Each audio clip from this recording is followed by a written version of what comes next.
Vamos a continuar donde nos quedamos el lunes pasado. Entonces, voy a entrar a la carpeta de clustering y vamos a trabajar dentro de la carpeta 16, la segunda carpeta que es Progressive Clustering Algorithm. Y vamos a trabajar con la primera carpeta. Vamos a terminar el clustering o la segmentación de clientes. Entonces, vamos a conectar Jupyter Notebook. Los voy a colar. Eh, y vamos a conectar justo donde nos quedamos, ¿vale? Entonces hay que subir el dataset, y en este caso, el dataset para la sesión de hoy es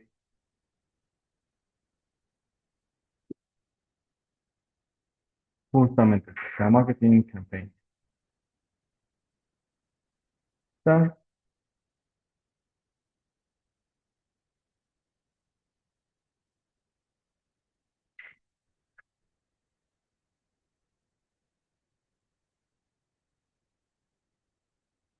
Bueno, la sesión pasada recorrimos un poco el análisis de datos de este dataset. Entonces me voy a ir hasta la celda donde me quedé, que es un poco más abajo. Cargamos los datos y llegamos hasta la construcción de un par de gráficas, según yo recuerdo. Entonces me voy a ir justamente hasta esta celda.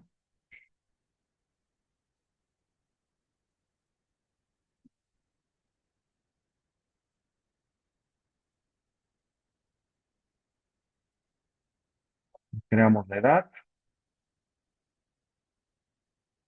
eh, la variable de consumo total, agregamos las diferentes categorías de vivir en pareja o de forma o sola, eh, calculamos la variable de número de hijos, tamaño de familia, determinamos, bueno, hicimos la variable de si es padre o no, o madre, y la segmentación de educación hasta justamente, creo que, así es, estos plots. Entonces hicimos este plot, eh, eliminamos algunas variables que hacían no, algunas variables que eran, que estaban como no outliers, y nos quedamos justamente en esta matriz de correlación. Entonces, una de las cosas que discutíamos la sesión pasada era si esta matriz de correlación mostraba que había ciertas variables que probablemente tenían información que era repetida o redundante entre ellas. Entonces, lo primero que deberíamos pensar es, si hay información redundante, este ejemplo no es tan, bueno, sí es claro en términos del gráfico, pero ahorita vamos a hacer otro ejemplo en el que va a ser todavía más claro cuánto es la información que es redundante, tal vez debería de agruparse como una misma. Entonces, aquí tienen varias alternativas. Cuando ustedes trabajan un clustering, pueden decidir, por ejemplo, las variables redundantes. En este caso, el ejemplo que tengo aquí en la pantalla, justo en el centro de la pantalla, es el ejemplo de los consumos o gastos en diferentes categorías de productos del retail. Entonces, a veces lo que hacemos los economistas es que en lugar decidimos que en lugar de trabajar con las variables por separado, por ejemplo, en lugar de trabajar con el gasto en vinos, frutas, carnes, pescados y productos dulces y productos gold, lo que decidimos es a veces trabajar con la información agregada. Entonces, la decisión de agregar la información tiene que tener un criterio. eh, Uno de los criterios puede ser hacer ese tipo de matrices y decidir, bueno, si ya está, si está sumamente correlacionada entre ellas, pues la puedo agregar como una sola variable. Esa es una opción. Otra opción sería que a lo mejor identificar que probablemente hay más información que está redundante y que no podemos visualizar solamente de mirar un poco el dataset.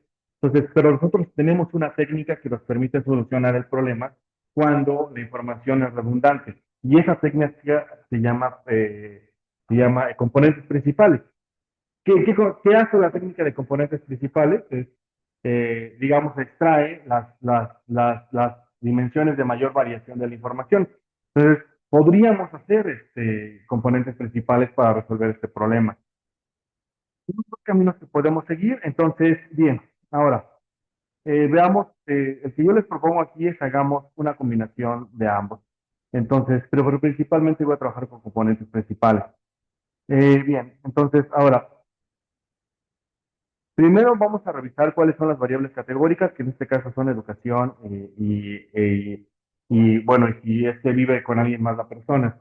Entonces voy a, digamos, estas variables que son categóricas, normalmente como trabajamos con encuestas, este tipo de variables tienen un texto. Entonces, por ejemplo, ¿qué es lo que debería yo hacer inmediatamente? Cambiar la codificación de texto a hacerla una variable dicotómica. Por ejemplo, lo clásico que siempre hacemos es cuando tenemos una variable que identifica, por ejemplo, identificación sexual, sobre todo cuando es binaria, ¿no?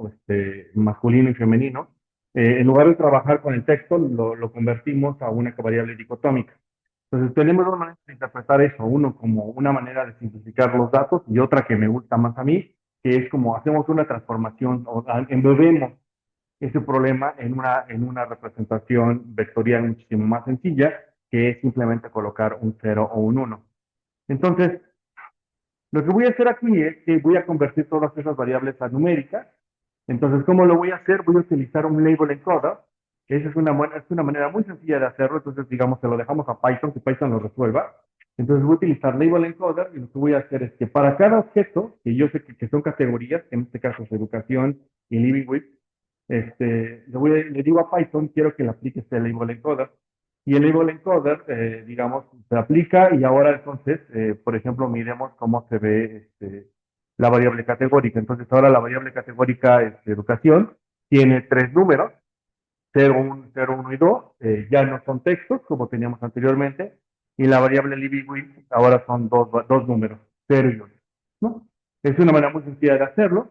Bien, lo que voy a hacer ahora es simplemente copiar el dataset, pero voy a copiar un objeto que se va a llamar DS, y lo que voy a hacer ahora es hacer una extracción de la información y voy a borrar aquellas variables que, digamos, que no me parece que sean necesariamente relevantes para el análisis que voy a hacer. Por ejemplo, voy a eliminar la variable de aceptación de campaña y voy a eliminar la variable de complaint y response, que no estoy utilizando necesariamente en este análisis. Eh, ¿Cómo lo voy a eliminar? Voy a crear la lista que se va a llamar calls del y lo único que voy a hacer es aplicar un drop. Le voy a aplicar de este punto drop y quiero que borre esas columnas. Y después de eso, voy a aplicar un scaler.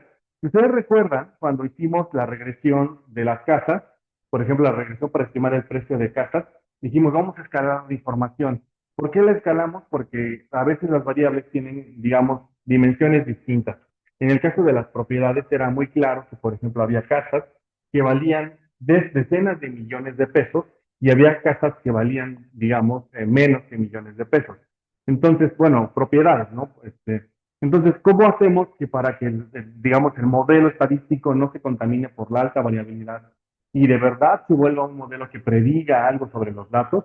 Bueno, lo que podemos hacer es utilizar un escalador para que toda la información esté en la misma dimensión. Entonces, voy a utilizar un estándar escala. Entonces, esa es una de las cosas que tal vez deberíamos hacer siempre. Entonces, bueno, pero otra vez, no pierdan de vista una de las cosas que, o en la parte del curso en el que estamos.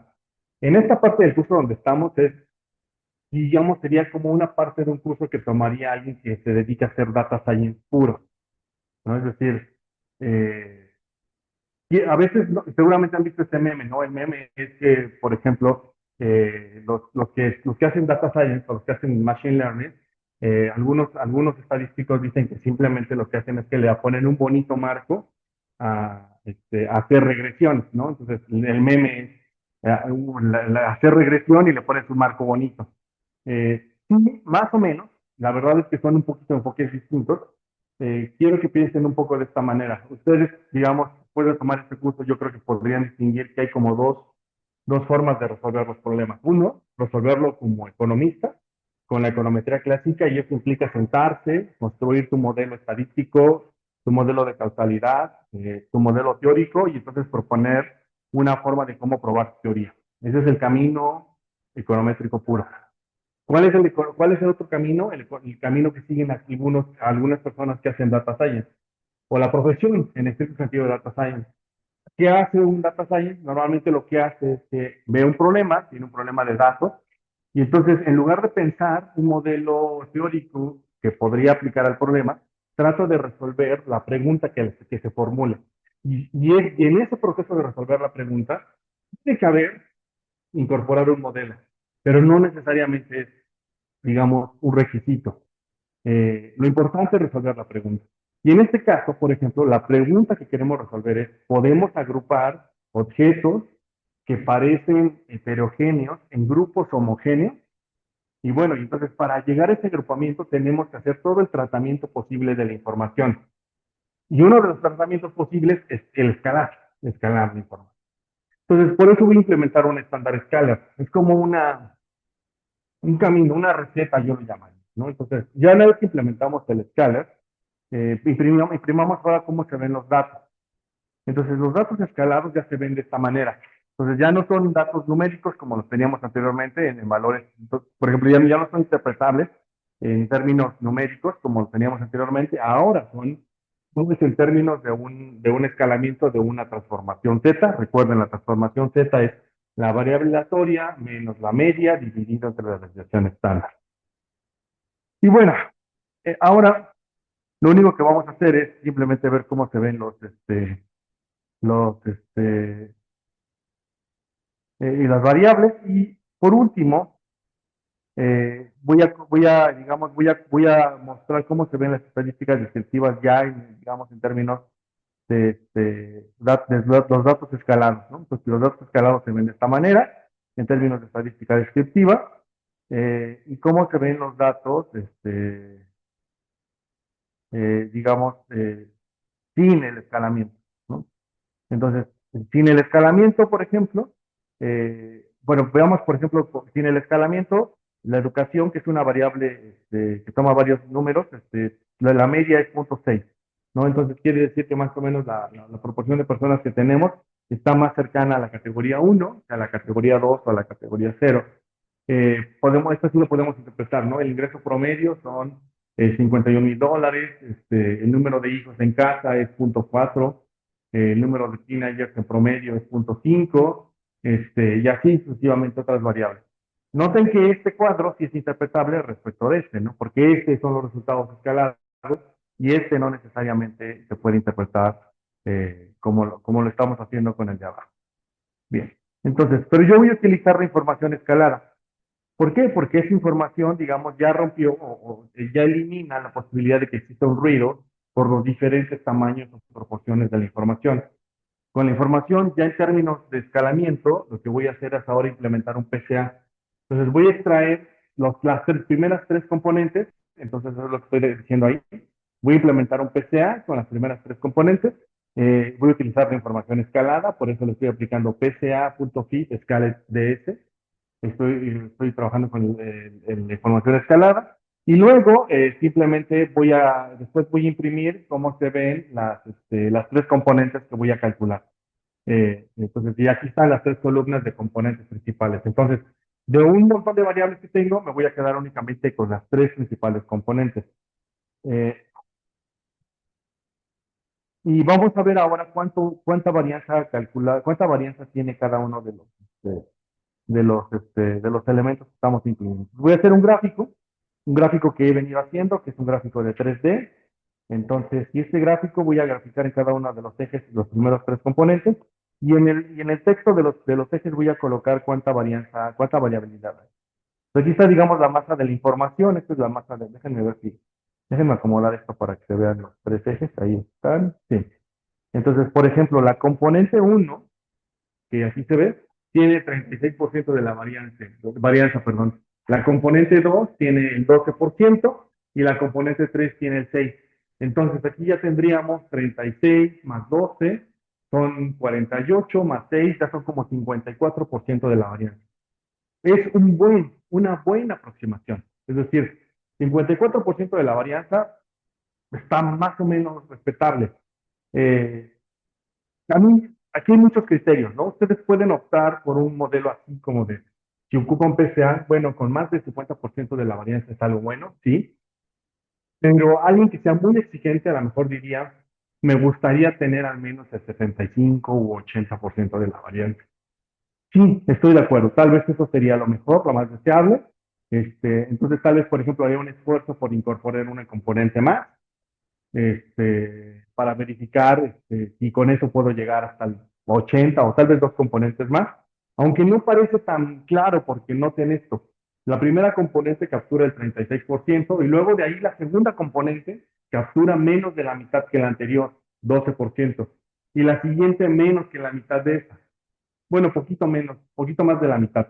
Entonces, si la trayectoria sigue, quiere decir que la cuarta componente debería de estar como por 3% de la varianza, la quinta componente como por ahí del 1,5%. Entonces, probablemente necesitamos muchos componentes para llegar al 80%. Y bueno, aquí el trade-off que ustedes tienen que hacer es cuántas componentes están utilizando y cuántas variables originales tenían en su dataset. Por ejemplo, si su dataset contiene 5 variables y quieren hacer componentes principales y necesitan 4 componentes principales para obtener, por ejemplo, el 80% de la varianza, pues mejor no ocupen componentes principales, mejor ocupen directamente las variables. ¿Por qué? Porque en realidad no están ganando mucho reduciendo la dimensionalidad. Porque a lo mejor tu fenómeno con las 10 variables que tienen es suficientemente bueno. Componentes principales sirve cuando ustedes tienen muchísimas variables y que a lo mejor muchas de esas variables tienen información redundante.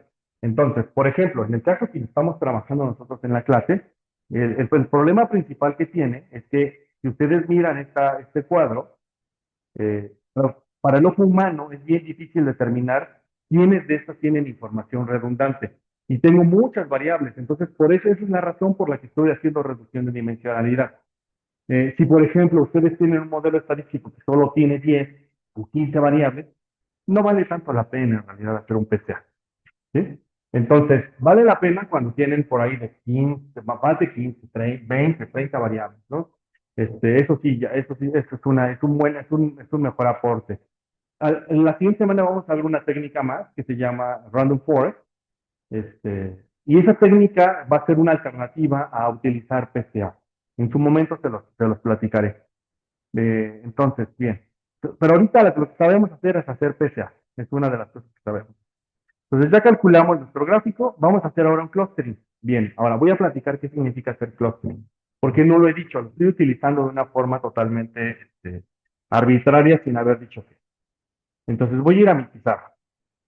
Entonces, en general, digamos, como técnicas de clustering existen dos grupos, dos grandes grupos de clustering. El primer grupo es un conjunto de análisis de agrupamiento. Es como agrupar cosas que se parecen. ¿Sí? Y la técnica principal o que domina ese grupo de técnicas se llama Camin. Entonces, cuando ustedes trabajan clustering, probablemente la técnica que más van a escuchar es utilizar una técnica de Camin. Es la más popular, es la que más se utiliza, pero ¿cuál es la lógica de esa técnica? Es agrupar por grupos, como por bolitas. Por ejemplo, piensen un poco, la manera que tienen que a lo mejor distinguir cada uno de ellos es la siguiente. Camin sirve cuando, por ejemplo, quieres identificar que hay grupos que emergen nada más de darle un solo vistazo a la información. Por ejemplo, imagínense que ustedes van a una fiesta, eso siempre pasa, ¿no? Cuando llegan a una fiesta, claramente ustedes llegan a la fiesta y pueden identificar las bolitas de amigos, ¿no? Entonces, eso es hacer camino. Cuando tú de un solo vistazo, puedes identificar cuántos grupos hay en toda la masa de personas. Ese es camino. El segundo grupo de cosas que tenemos es el grupo de clustering jerárquico.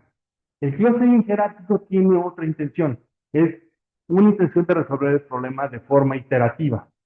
Regresemos al ejemplo de la fiesta. ¿Cómo opera el algoritmo jerárquico? El algoritmo jerárquico es como cuando llegas a la fiesta y en lugar de un solo vistazo determinar quiénes son los grupitos de amigos, toma, tomas distancias. Es decir, agarras tu metro y dices, bueno, voy a considerar quién está cerca de quién. Y entonces dices, bueno, no sé, mi amigo José está cerca de mi amiga Ana. ¿No? Entonces voy a ver, ellos dos son amigos y me pregunto, Y digo, no, no son amigos. Entonces, bueno, van en grupos distintos. Y así lo hago para todos, hasta que les hago un primer grupo. Y luego me vuelvo a preguntar, bueno, ya que tengo la bolita, a lo mejor de mi amiga Ana y mi amiga Sofía, y otro amigo que se llama José, con otra amiga que se llama, no sé, como ustedes quieran. Ellos dos forman grupos, cada una de esas parejas forman grupos, y a su vez pertenecen a otro grupo, y a su vez pertenecen a otro subgrupo. Entonces, ese crecimiento hacia arriba, jerárquico, por eso se llama jerárquico, es la otra técnica. Ahorita voy a regresar a ella un poco más de mayor detalle, pero quiero que le mencionemos un poco la distinción. Entonces, clustering jerárquico sirve como un procedimiento de aprender cómo clasificar desde la unidad más básica, desde abajo hacia arriba. El clustering de K-means es como aprender a clasificar solamente de ver de un solo vistazo toda la información. Bien, entonces K-means, que está aquí, el algoritmo es un poco arbitrario en general. De eso sí, también quiero dejarlo muy claro. ¿Por qué? Porque ustedes deciden cuántos clusters hay. Vamos a ver una técnica de cómo determinarlo, pero en general sí es muy arbitrario. Porque es justamente la lógica que yo les digo es esta, como cuando llegas a la fiesta y solamente de una sola mirada identificas cuántos grupos hay. Pero eso es algo muy arbitrario, es tu percepción, ¿no? ¿Por qué? Porque tú llegaste y viste cuatro bolitas de personas, entonces piensas que hay cuatro grupos de amigos en esa fiesta. Pero es totalmente arbitrario. ¿Por qué? Porque a lo mejor, en realidad tú ves como que hay cuatro bolitas, pero a lo mejor en realidad son seis, ¿no? Porque a lo mejor hay una bolita que se está hablando, un par de bolitas de amigos que se están hablando en este momento, pero lo están haciendo porque es casual, no es porque necesariamente sean amigos. O se agrupen entre ellos. Entonces, ¿cómo operaría el algoritmo? Son cuatro pasos. Es uno. Primero, escoges aleatoriamente cuántos grupos quieres generar. Ya, eso lo llamas hacer. Luego, reasignas a cada, entonces dices, voy a asignar cuatro, vamos a asumir que digamos que llegan a la fiesta y asignan a cuatro grupos. Y entonces, va ahora, a cada uno de esos grupos le asignan un centro. Y dicen, bueno, digamos, este grupo de amiguitos están ubicados cerca de la cocina. Y este grupo de amiguitos están cerca del patio de donde fue la fiesta. Y este grupo de amigos están cerca de, no sé, el lugar donde está la música. Y así van diciendo, bueno, ahora voy a agrupar quién está cerca de cada uno de esos puntos. Entonces tomas la distancia y le asignas cada persona a su grupito, a su centroide más cercano. ¿Por qué? Porque están decidiendo que a lo mejor el centro de la información o de los amigos es un punto geográfico específico. Entonces, lo asignas al más cercano. Y entonces así asignas a todos. Y luego se pregunta, cuánto error genera por haber agrupado así a las personas. ¿Y cómo calculas el error? Bueno, es la distancia del centro de masa de la información respecto del punto donde se ubica cada una de las personas. Y graficas. Y te preguntas, si yo lo dividiera en un clúster más, ¿generaría menos error? Y si la respuesta es sí, entonces tienes que repetir todo el ejercicio. Y así continúa. Entonces, ¿hasta qué punto? Bueno, la intuición les diría que el escenario que genera menos error es si asumimos que cada persona en sí misma es un clúster. Ese es el escenario que genera menos error. ¿Sí? Bien, pero ese es un escenario totalmente absurdo. Bien, vamos a ver ahorita una manera de cómo evaluar este resultado. Bien, por otro lado, el clustering jerárquico es un clustering en el que empiezas al revés. En lugar de plantear cuántos clusters hay de inicio, partes del supuesto de que cada persona en sí misma es un clúster. Y entonces tomas distancia de cada persona respecto de todas las demás personas. Y solo asignas, digamos, a la más cercana que tiene esa persona. Y entonces empiezas y generas un umbral y dices, bueno, estos dos son amigos solamente porque están muy cerca. Otros dos a lo mejor son amigos, pero como están lejanos, no los asignas la primera vez. Entonces, y así continúas hasta que asignas a todos en diferentes grupos. ¿Hasta qué punto? Hasta el punto en el cual decides que toda la masa de personas es un solo grupo. ¿Sí? Entonces, piensen, son como caminos distintos, ¿no? Entonces, uno es, tú decides cuántos hay, el otro es, empiezas desde abajo hacia arriba, tratando de construir grupos. Bien, en diagrama, ¿cómo se vería? Se vería algo así. El panel derecho, bueno, el panel derecho superior es el clustering por caminos, donde tú decides, imagínense que llegan a la fiesta y deciden que esa bolita de personas son amigos. ¿Por qué? Porque ustedes deciden que es eso. Eso les parece a ustedes. Ya, se acabó. El clustering jerárquico es al revés. Tomas a cada una de las personas que están allá, que son letras, y entonces empiezas a cuantificar quién está cerca de quién. Y por ejemplo, decides que A está cerca de B. Noten allá arriba. A está cerca de B. Entonces, este es un primer grupo de amigas o amigos. Y luego decides C y D también están cerca. Veamos dónde está C y D. C y D están allá arriba, pero están muy cerca, entonces también son amigos. E y F son otro grupo de amigos. ¿Dónde está E y F? Pero vean, E y F son amigos, pero fíjense hasta qué iteración. E y F son amigos, pero primero tuvo que pasar que fueron amigos A, B, C, D y E. Y después de que fueron amigos estos, podemos decir que F es amigo. ¿Sí me explico? ¿Sí lo alcanzan a ver ahí? ¿Sí? Entonces, vean cómo es que cada vez que esto es como un árbol, ¿sí? Es como, es decir, en un inicio nadie es amigo, y luego vamos viendo quiénes son amigos a pares, y luego a quién agregamos a la par de amigos, y luego a quién agregamos a la terna de amigos, y luego a quién agregamos al grupo de 4 y al grupo de 5 y así hasta que todos son un gran grupo, ¿vale? Pero todo, entonces, el clustering jerárquico es primero por distancia, el clustering de Cummings es totalmente arbitrario. Bien, ahora vayamos a Python para hacer, en esta sesión en esta primera parte de la clase, voy a trabajar con un Cummings, es decir, voy a utilizar un escenario en el cual todos vamos a decidir un grupo digamos, un grupo de amigos de este estilo. Entonces vamos a decidir cuántos grupos hay. Esa es la pregunta que vamos a resolver. En este ejemplo que está aquí hay uno, dos, tres, cuatro, cinco grupos, ¿no? Entonces aquí estamos asumiendo que el número de grupos es 5.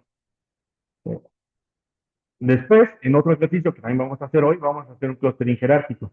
Y este clustering jerárquico parte de la idea de primero vamos a seleccionar quiénes son los grupos más cercanos. Por ejemplo, A y B son cercanos, C y D son cercanos. Luego B y K son cercanos y ya.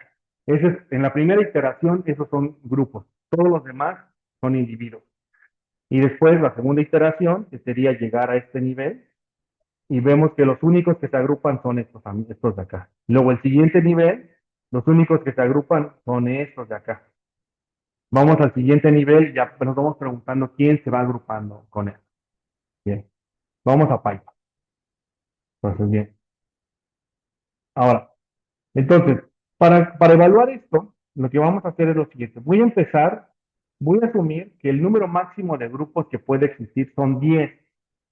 Entonces, ¿qué es lo que voy a hacer? Voy a generar una gráfica y la gráfica lo que hace es mostrarme cuál es el error que se va capturando conforme voy generando grupos. Entonces veamos la gráfica. Vean. Ahorita solo fíjense en la curva azul.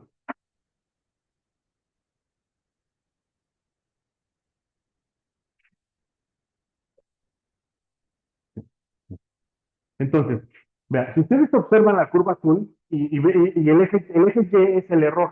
Entonces, el primer escenario que yo les propongo es supongamos que hay dos grandes grupos en la información de customers o de clientes que tengo.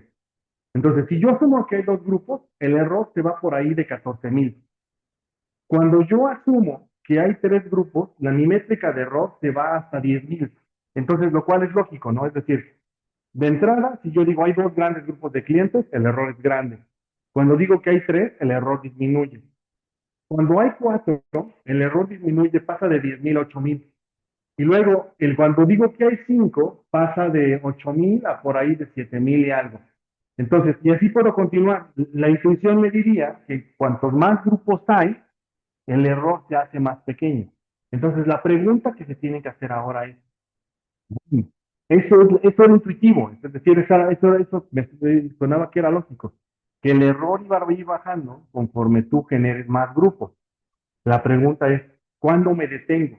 ¿Cuál es el número óptimo de grupos que decido? Bueno, esta técnica se conoce como técnica del codo, por una razón, porque elige dónde se forma un codo, el primer codo. ¿Qué significa un codo? Piénsenlo. ¿Qué es? O sea, ustedes piensen un poco en su brazo, ¿no? ¿Qué significa el codo? ¿Qué es el codo? El codo es la primera parte de su cuerpo, es decir, desde que empieza su hombro hasta que termina en su mano, es la primera parte del cuerpo donde existe el mayor cambio de pendiente en su brazo. O sea, si piensan en su brazo como una recta, el primer punto donde hay un cambio de pendiente significativo es en el codo, ¿sí? Por eso se llama técnica del codo. Entonces, lo primero que tienen que identificar es cuál es el punto, el primer punto donde hay un cambio de pendiente significativo y notorio. Entonces, ¿cuál es el primer punto donde hay un cambio de pendiente? No es con tres, no es con tres grupos, es hasta que ocurre cuatro, porque el pasar de 4 a 5 ya es un cambio de pendiente. Veníamos con una pendiente así y que se vuelve una pendiente así. Entonces, la primera vez que aparece un codo, decimos ahí ese es el número óptimo de grupos que deberíamos utilizar. Y vean, otra vez, es bien arbitrario, ¿no? Como intuitivo, pero sigue siendo arbitrario al final de cuentas. Entonces, 4. Vamos a asumir que 4 es el óptimo. Va. Bien. Entonces, si 4 son el número óptimo de grupos, entonces voy a utilizar lo siguiente. Entonces, le voy a decir, le voy a decir a Python, quiero que generes un clustering o agrupamiento de 4 grupos y eso se va a llamar AC. Y luego quiero que este objeto que se llama AC, que lo apliques a mi dataset, pero en términos del PCA, es decir, tomé los datos de PCA y los agrupé en 4, y luego calculé cuál es la etiqueta que le corresponde a cada grupo y se la pegué al dataset. Veamos aquí, agreguen una celda y vean, por ejemplo, cómo se ve esta columna. Por ejemplo, la columna de data es una etiqueta de clúster. Entonces, por ejemplo, el individuo que está al principio está en el clúster 2, el individuo que está en la etiqueta 1 está en el clúster 3 y así sucesivamente. Entonces ya tenemos nuestra información clusterizada. Listo. Ahora, ¿qué es lo que voy a hacer? Para examinar la información, voy a graficar, otra vez, voy a regresar a mis datos de 3D y voy a graficar por colores distintos utilizando las etiquetas que acabo de generar. Y esto es lo que me encuentro. Entonces, mi masa, que parecía toda una sola masa, es decir, esta masa que está aquí, esta masa de información que parecía toda homogénea, por ejemplo, una de las cosas, si ustedes perfilan la información aquí se ve claramente que se separa la información. Aquí hay dos grupos al menos. ¿Sí? Aquí hay al menos dos grupos. Tal vez tres, si alguien me dice que aquí hay una partición. Bien, veamos si eso se mantuvo abajo cuando hicimos la clusterización. Cuando hacemos la clusterización, tratemos de girar la información a ver si ese grupo se partió. Déjenme ver si la puedo encontrar. Acá, no. Acá. Vamos a rotar un poco más.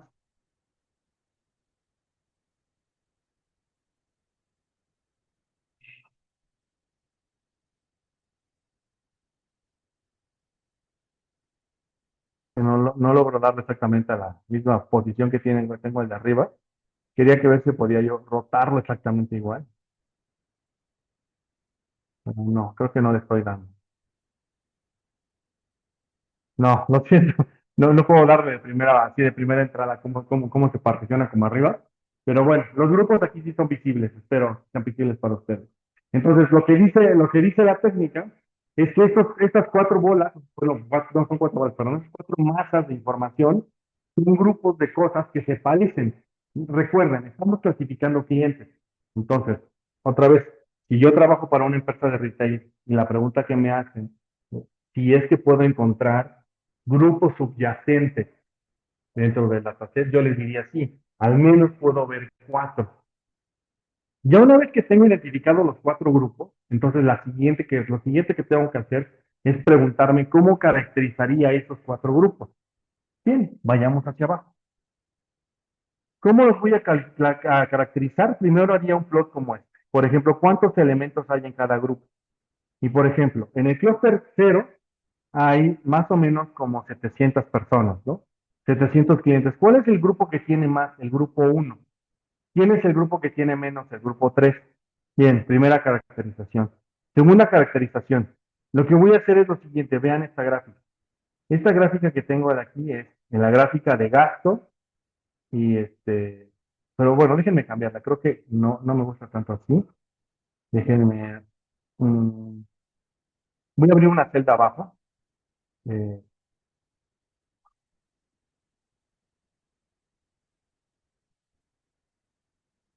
y voy a cambiar las variables. Entonces, por ejemplo, esta que es de spend, la voy a poner después le voy a cambiar, esta va a ser X, income va a ser X y spend va a ser Y. ¿Por qué las estoy cambiando? Porque esto me hace un poco más sentido como economista, ¿no? Es decir, lo que estoy graficando aquí es si estoy pensando que el modelo causal es que el ingreso genera más gasto. Sí, eso es lo que estoy pensando acá. Ahora, veamos cómo se ven nuestros datos aquí. Esta, si yo graficara esto, o sea, ahorita olvídense de los colores, piensen solamente en cómo está la gráfica, la relación de ingreso y gasto. ¿Qué es lo que pueden notar? Lo que pueden notar seguramente es que hay una relación positiva, pero es como una curva, ¿no? Es decir, entre más ingreso tienes, más gasto realizas, lo cual suena un poco lógico, ¿no? Es decir, las personas que más ingresan son las que más gastan. Pero noten algo, si observan cómo es que los clusters, una de las cosas interesantes que les muestra aquí es que hay dos, como que se partieron en dos grupos. Está el grupo de los que gasta mucho y el grupo de los que gasta poco. ¿Por qué? Porque, por ejemplo, los puntos grises y naranjas son como los de consumo bajo, vean, es como una nube aquí abajo. Y los demás, los otros dos, que son como los marrón y los cafés, son como el grupo de los que gastan mucho. Entonces, piensen un poco de esto. Si ustedes estuvieran asesorando a este dueño de la empresa de retail y les dijera, bueno, les dijera, Benjamín, dime a qué grupo de estas personas les ofrezco una promoción. ¿A quién de estos le ofrecerían ustedes una promoción?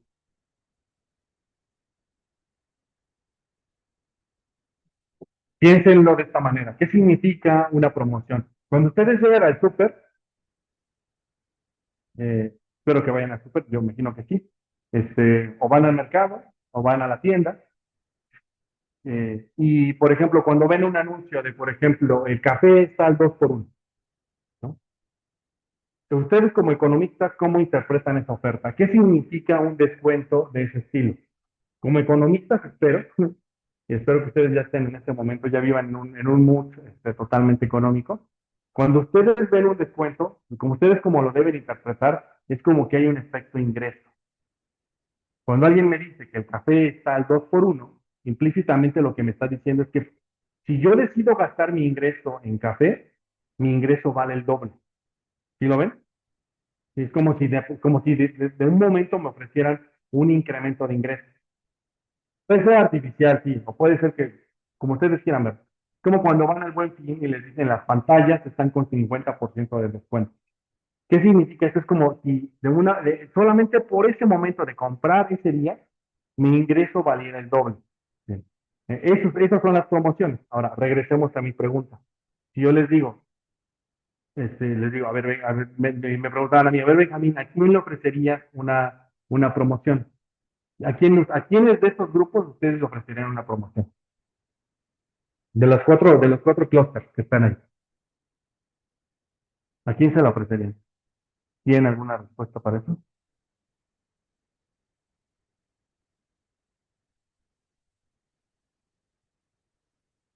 Miren, yo lo que diría es, a los grises, no, ni a los naranjas. ¿Por qué creen? Veámoslo, regresemos, grises y naranjas. ¿Por qué a los grises y naranjas no? Porque los grises y naranjas, vean esto, su ingreso puede ir desde casi cero hasta casi $60,000 y su consumo está por debajo de los $500. Entonces quiere decir que si yo a estos amigos les digo, oye, si hoy compras un paquete de rollos de papel, te llevas otro gratis, ¿cuánto van a gastar? 500. Para ellos es irrelevante, ¿no? Para ellos, incrementar el ingreso no modifica su patrón de consumo. ¿Para quién sí? Para los que gastan mucho. Entonces, si yo estuviera lanzando las campañas de promoción, ¿A quién se las enviaría? Se las enviaría a los del grupo cero y los del grupo 2. Porque yo sé que ellos, cada dólar adicional de su ingreso se refleja en una proporción mayor de gasto respecto de los otros grupos. Entonces, esos dos grupitos de personas serían los que yo les mandaría una propuesta de ese estilo, que signifique una potencialización de su ingreso, tal vez momentánea, pero yo sé que ellos, nada más por la sensación de que tienen más ingreso, van a gastar más. Ahora, si quiero ser más exquisito y me digo, bueno, dentro del grupo marrón y el grupo café, ¿a quién se la mandaría? Se la mandaría al grupo café. ¿Por qué? Porque son los que están más para allá. ¿Sí? Vean, ¿no? ¿Dónde está el grupo marrón? Está un poquitito más hacia la izquierda y el grupo café está más para allá. Entonces, se lo mandaría a ellos. Entonces, tal vez yo diría, bueno, el mayor descuento se los voy a ofrecer a los cafés, el segundo mayor descuento se los voy a ofrecer a los marrones. ¿Vale? Bien. ¿Dudas? ¿Comentarios con este ejemplo? Vale. Bien, vayamos a otro ejemplo. Ahora hagamos un clúster jerárquico. Voy a cerrar este y ahora vamos a regresar aquí y vamos a trabajar aquí con la carpeta 16 y vamos a trabajar ahora con clustering de countries.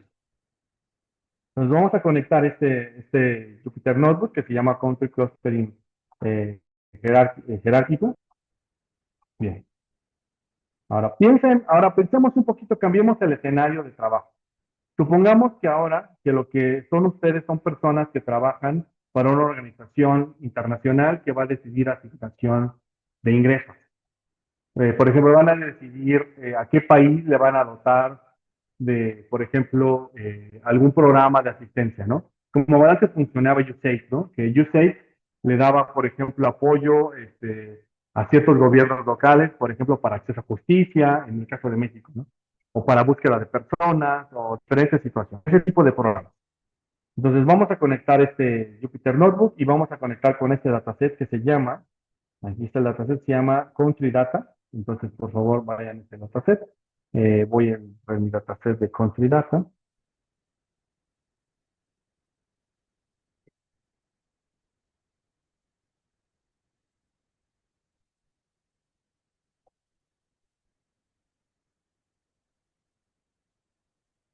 Entonces, voy a trabajar con estas bibliotecas. Creo que todas estas ya las hemos utilizado y ya las he nada. Bueno, tal vez las nuevas ahorita es que voy a utilizar unas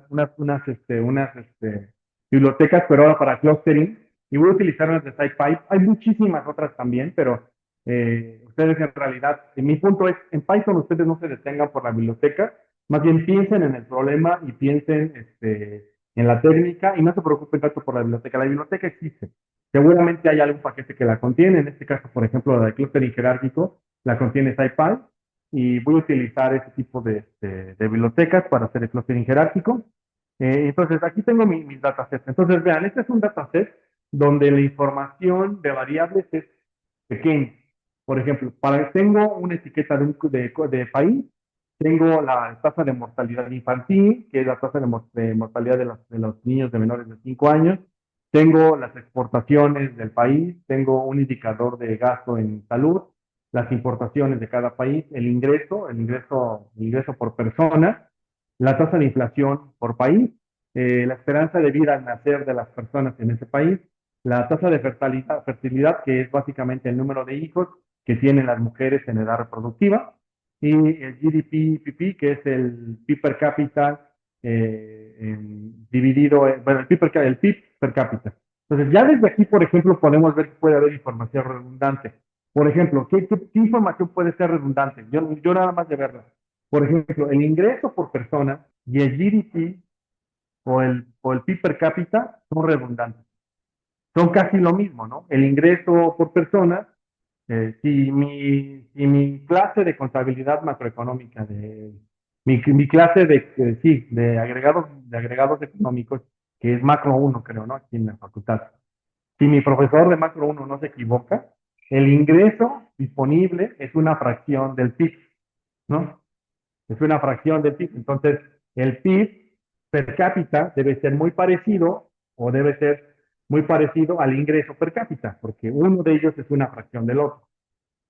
Entonces, esas dos deberían ser relacionadas. Con otra, por ejemplo, también podría estar muy correlacionada las exportaciones y las importaciones, ¿no? Los países que exportan mucho a veces son también países que importan mucho. Eh, por ejemplo, la tasa de mortalidad debe estar muy relacionada con la tasa de fertilidad. ¿Por qué? Eh, y esto pasa muchísimo en países africanos. Si los niños mueren mucho, es porque también las mujeres están teniendo muchos hijos o viceversa. Las mujeres tienen muchos hijos porque hay muchos niños muriendo. Eso también puede pasar. Es una regular estadística. ¿Qué más? Y ahorita la vamos a ver. Ahora, veamos, mis datasets se ve de esta manera. Vamos a ver si hay duplicado. No hay duplicado. Aquí les va a aparecer que no, en efecto no hay duplicado. Vamos a ver cuántos datos tenemos. Entonces, tenemos poquitos datos. Tenemos 167 países y tenemos 10 variables. Entonces, piensen, esto es como cuando llegan a una fiesta y solo hay 167 personas y lo que queremos hacer es encontrar quién es el grupo de cada una de esas personas. Entonces, voy a utilizar el data info para ver si es que hay más datos nulos. Me va a parecer que no, porque no encontré de principio datos nulos. Vamos a ver la estadística descriptiva de estos datos. Muy rápido, por ejemplo, ¿cuál es la tasa de mortalidad promedio? 38. Es muchísimo, muy alta. Y ahorita van a ver por qué. Luego, por ejemplo, la tasa de fertilidad es 2,97. Esto significa que en promedio las mujeres en edad reproductiva tienen 2,94 hijos, casi 3. ¿Qué más? El gasto en salud es 6,8 en promedio en el mundo. Aunque les parezca bajo, no crean, México está todavía más abajo de ese 6,8. Este, ¿Qué más? La inflación promedio del mundo es 167, porque tenemos algunos países que tienen una inflación muy alta. Ahorita también vamos a ver quiénes son cada uno de ellos. Entonces, vamos a hacer un poco de data cleaning. Ya sabemos que no hay nulos, ya lo sabíamos, pero vamos a mostrar aquí un cuadrito que a lo mejor les servirá a ustedes. Con esta instrucción que tengo aquí, lo que le estoy diciendo a Python es que quiero que me muestre en una tabla cuántos nulos hay en cada uno de las variables, no hay nulos. Luego vamos a hacer una exploración de analíticas. Entonces, ¿qué es lo que voy a hacer? Mira, voy a hacer lo siguiente, voy a hacer un gráfico que va a tener 9 gráficos. Entonces, voy a hacer un grid de 3 por 3, entonces, donde va a ser un grid donde cada una de esos cuadritos que voy a generar en este grid, voy a poner un gráfico.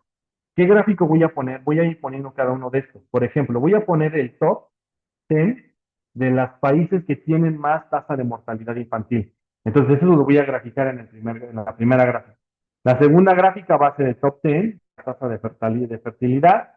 Luego va a ser el bottom 10, o sea, es decir, los 10 países con la mayor tasa de esperanza, la menor tasa de esperanza de vida al nacer. Noten, entonces, para unos va a ser el top 10 y para otros va a ser el bottom 10, ¿sí? Porque para unos va a ser porque la variable se interpreta de diferente manera, ¿no? Por ejemplo, en el caso de tasa de mortalidad infantil, los más graves son los que tienen mayor tasa. En el caso de la esperanza de vida, los más graves son los que tienen la esperanza de vida más baja, ¿no? Entonces, y así voy a hacer para cada una de las variables que tengo aquí. Cada una de estas variables está calculando y está haciendo la gráfica. Está en cada una de estas instrucciones. Y ya que hago la gráfica, simplemente coloco los resultados. Pues vamos a ver muy rápido cómo se ven estos resultados, esta gráfica de resultados. Bien.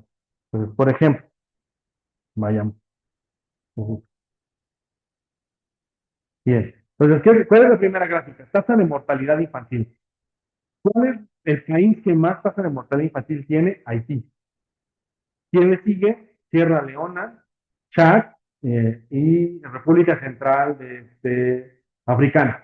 Entonces, obviamente Haití es un outlier en eso. O sea, Haití sí, es el único país que está fuera de África que se comporta como país africano.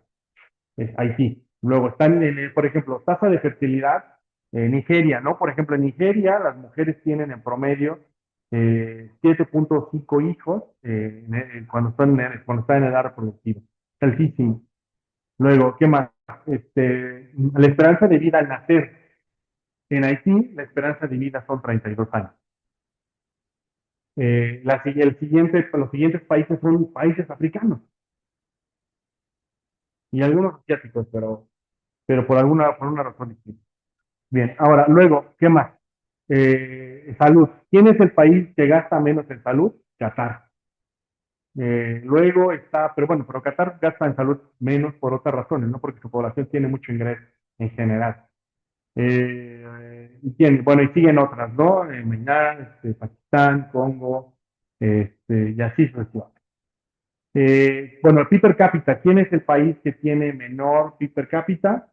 Burundi, Liberia, República del Congo, ingreso per cápita, el Congo también, o sea, noten cómo es que estas dos, desde aquí se empieza a ver que se parecen muchísimo, es información redundante. Y por último, vamos a ver el último grupo de gráficas, que es la inflación.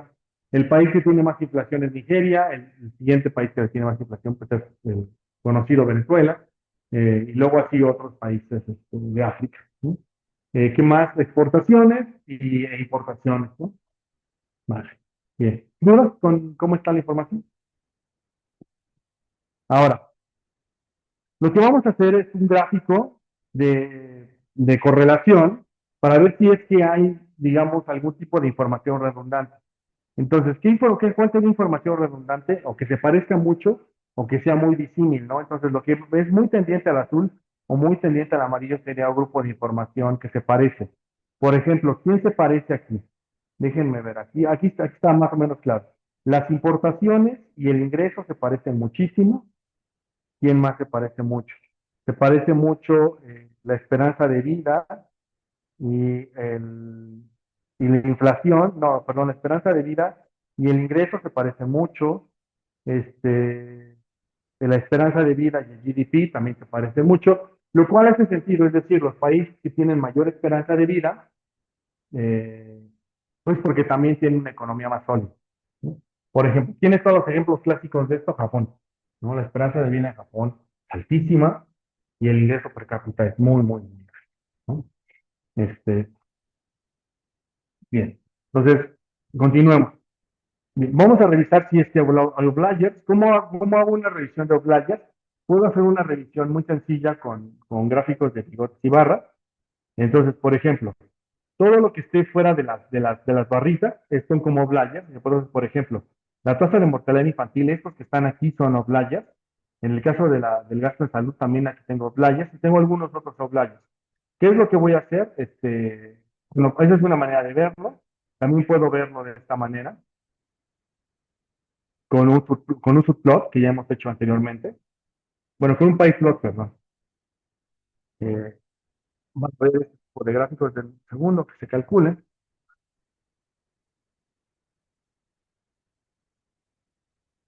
Y aquí está. ¿Sí? Entonces aquí podemos ver cómo se ven las correlaciones de algunas de las variables, pero lo que voy a hacer es, vamos a quitar algunos outliers. ¿Cómo voy a quitar los outliers con esta instrucción? Es una instrucción que a lo mejor ustedes, ya cuando estén escribiendo sus tesis, a lo mejor deciden hacer. A veces, cuando uno trabaja eh, con modelos estadísticos que quieren describir el comportamiento general de la información, uno tiene que hacer cortes y eliminar los outliers.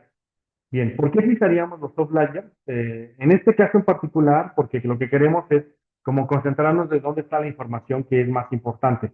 A veces, a veces querríamos no quitar los outliers. Déjenme les cuento una anécdota. En alguna ocasión, alguien me preguntó por un caso bien interesante que fue eh, eh, alguien que trabaja en una aseguradora me dijo que se habían dado cuenta que estaban siendo defraudadas las aseguradoras por un esquema que nunca se habían dado cuenta en esa aseguradora. Y la historia es la siguiente. Si ustedes saben, espero que no les haya ocurrido, pero no porque, no por otra razón, sino porque es algo terrible que te ocurra una enfermedad que implica que utilices tu servicio de gastos médicos mayores, pero a lo mejor tienen algún amigo, algún pariente que ha utilizado su servicio de gastos médicos mayores. Y bueno, como funciona el servicio de gastos médicos mayores, es que tú le hablas a la aseguradora le dices que, por ejemplo, tuviste un accidente, te van a operar y que entonces necesitas que te reembolse lo que estás gastando en ese procedimiento médico. Entonces, lo que le hace la aseguradora es que te pide que haya un reporte médico y que haya un montón de facturas que te esté enviando que se justifican al amparo del reporte médico y la factura del hospital. Y te reembolsa el dinero. Ese es el trámite en general. Bueno, esta aseguradora lo que le ocurrió es que alguna vez uno de sus funcionarios se equivocó al dar un reembolso y se equivocó en contra del cliente, pero se dio cuenta después, hagan de cuenta, imagínense que ustedes son el funcionario de la aseguradora, programan el reembolso y se van a su casa. Y cuando están en su casa, están cenando o se están bañando, les viene como ese momento de, ¿cómo se llama?, de revelación y se dan cuenta, ah, hice mal esto, ¿no? Tengo que regresar a la oficina mañana y corregirlo. Pues al siguiente día llega y quiere corregir ese error, entonces para corregir el error llama al cliente y le dice y le va a contar que justamente se equivocó en su reembolso y que va a actualizar el reembolso para recuperar el dinero que de verdad le toca. Cuando hace eso, empieza a notar ciertas cosas. Uno, que los datos del cliente no necesariamente eran los ciertos, que el hospital no necesariamente era ese y que el médico no necesariamente era ese. Había mucha información falsificada. Entonces se dio cuenta que en realidad era un fraude, pero nunca se habían dado cuenta que los estaban defraudando de esa manera. Entonces, la pregunta que se hicieron después, los de la aseguradora, es, encontramos un caso. ¿Cómo sabemos si es que no nos han defraudado otras veces? ¿Cómo lo resolvemos? Bueno, la manera en que les propuse yo que lo resolvieran fue por clúster. Les dije, está más o menos sencillo. Genera clúster de clientes o de casos que has reembolsado, y en el clúster donde caiga este caso en particular, ese clúster es un clúster sospechoso. ¿Por qué? Porque tiene características similares que a lo mejor son justamente que vas a encontrar el patrón. A lo mejor resulta ser que el médico es el mismo, el hospital es el mismo y las fechas son similares, ¿no? Entonces, clustering sirve para eso. Pero otra vez, a veces, entonces nos conviene dejar los outliers, porque a lo mejor esos outliers nos van a decir algo más interesante que la información en conjunto. Pero en este caso vamos a asumir que la información outlier no es relevante. Bien. ¿Cómo quito los outliers? Los puedo quitar con una función de este estilo. Lo que voy a hacer es calcular los percentiles y voy a quitar toda la información que esté en el percentil, el 5% inferior y en el 5% superior. Lo voy a quitar para todas las variables con esta instrucción que está aquí. Y yo una vez que lo quité para todas las variables, entonces vuelvo a repetir mis datos. Entonces me voy a quedar con, vamos a ver con cuántos datos. Y bueno, y aquí está, ya está corregida mi información. Digamos que le quité la variabilidad ¿cómo se llama? De los outliers. Y bueno, y listo. Ya que están, digamos, ahorita que se genera el pipeflow aquí, vamos entonces ahora a escalar la información. Entonces, ya que una vez que tengo mi información, lo que voy a hacer es, pues, estas son las variables de los datos que me interesa a mí o escalar, las voy a escalar y voy a calcular un PCA. Un PCA que voy a calcular específicamente para este país. Lo que quiero que vean es lo siguiente. Entonces, de una vez que calculo PCA, no me detengo mucho aquí, porque lo que quiero que vean es que, bueno, los PCA ustedes ya saben calcularlos. Lo que quiero que llegar es al resultado. Entonces, vamos a asumir que me interesan en dos PCA nada más. Entonces, hagan de cuenta que lo que estoy haciendo es que cada una de las variables, en lugar estoy haciendo PCA por países, es decir, voy a agrupar por país. Y quiero ver qué variables, qué países son los que se parecen entre ellos. Y entonces, y lo que me doy cuenta es de lo siguiente. Vean, tengo dos componentes principales. La primera componente explica el 49% de la varianza y la segunda componente explica el 16% de la varianza. O sea, básicamente aquí lo que tengo es 49 más 16, tengo algo así como el 60%, 65% de la varianza. Algo bastante bueno. Ahora, y aquí es donde empiezan a brotar esas cosas de cómo es que sí de verdad hay variables que se parecen entre ellas. Entonces, por ejemplo, todas estas variables que están aquí, ingreso, esperanza de vida, GDP, son variables que se parecen entre ellas. Es decir, los países que tienen ingresos, los países se agrupan por ingresos, esperanza de vida y GDP. ¿Por qué? Porque esas variables guardan más o menos la misma información, es información redundante. La salud no parece ser redundante con más información, tampoco la inflación, perdón, pero la tasa de mortalidad y la tasa de fertilidad también parece ser un grupo, las importaciones y las exportaciones podrían ser un grupo. Entonces, una vez que identifico eso, entonces puedo hacer un PCA, ahora no por países, sino para variables. Y de esa manera, entonces, lo que voy a hacer es lo siguiente, déjenme voy a hacer así. Bueno, ya una vez que tengo mi PCA, voy a generar un dendrograma, que es este, y entonces aquí está la lógica que les decía yo. Aquí están los 167 países en el eje X, están los 167 países. Entonces, lo que empieza a ocurrir es lo siguiente, me empiezo a preguntar quiénes se parecen entre ellos. Y entonces, por ejemplo, los últimos dos países sí se parecen entre ellos. Vean cómo hay algunos que se van pareciendo. Y la similitud se va incrementando conforme van avanzando hacia arriba. Pero en general, podríamos decir que hay cuatro grandes grupos. El grupo morado, el grupo rojo, el grupo verde. Incluso el grupo verde lo podríamos partir en dos, ¿no? Y el grupo naranja. Entonces, cuando ustedes lo que tienen que hacer en este caso, si implementan una técnica jerárquica, lo que tienen que hacer es mirar el dendrograma y decidir en dónde van a podar el árbol. Por eso le decimos como un árbol. Y podar, tal cual es eso, es podar. Es decir, en dónde vamos a cortar para decidir con cuántos grupos nos vamos a quedar. Por ejemplo, yo en este caso podría decidir entre dos opciones. En quedarme en un escenario en el que hay cuatro clústeres, pero creo que sería mejor quedarme con cinco. ¿Por qué? Porque vean, aquí el grupo naranja claramente es un grupo, pero el grupo verde parece ser que aquí hay dos grupos, y el grupo rojo también es otro grupo, y el morado también es otro grupo.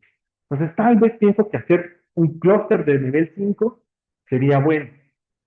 Va. Entonces, vamos a ver cuánto les propongo aquí. Y sí, aquí justamente les propongo que hagamos clúster de 5.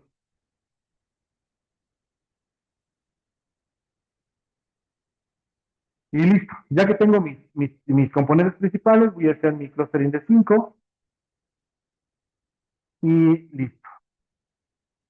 Ya que tengo mis 5 clustering, entonces ahora lo que sigue es simplemente ver cómo se ven las estadísticas descriptivas por cada uno de esos clústeres. Y déjenme mostrárselas aquí. Listo. Yo haría tal vez este cuadro sería como mi cuadro fundamental para tomar la decisión. Por ejemplo, si yo quiero, si yo soy, por ejemplo, quien se encarga de asignar recursos para prevenir mortalidad infantil, ¿a qué clúster se la darían? Por ejemplo, mortalidad infantil es esta columna. Yo se la daría al grupo 0 y al grupo 2. ¿Por qué? Porque son los que tienen tasas de mortalidad significativamente más altas. Y son países, y los países que están en el grupo 0 y en el grupo 2, son países que comparten esa característica, tienen mortalidad infantil alta. Si yo, por ejemplo, si mi dinero fuera para, por ejemplo, fomentar mejoras en esperanza de vida, ¿a quién se la daría? Al grupo 1, al grupo 0, perdón, porque es el que tiene el promedio la menor esperanza de vida. Si quisiera yo fomentar políticas para que, por ejemplo, salud sexual y a lo mejor reducción de vulnerabilidades para las mujeres, a lo mejor él implementaría en donde la tasa de fertilidad es muy alta. ¿Y eso dónde ocurre? En el grupo 2, que es 5.521 hijos de hijos que tienen las mujeres en edad reproductiva. Entonces, así podría tomar una decisión muchísimo más informada. Otra forma de verlo es esta. Hago la gráfica por variable y aquí es cuando se ven, por ejemplo, más claro lo que les decía, ¿no? Por ejemplo, la tasa de mortalidad promedio, ¿a quién se la daría? Si quisiera yo dar, tendría que dársela al grupo 0, al grupo 1. Y en general, bueno, aquí ustedes pueden ver aquí, por ejemplo, hasta quién es el clúster 0, son puros conocidos, ¿no? Es Afganistán, Benin, Botswana, Burkina Faso, Burundi, ¿no? O sea, es básicamente África con un poco de Asia, bueno, con buena parte de Asia, ¿no?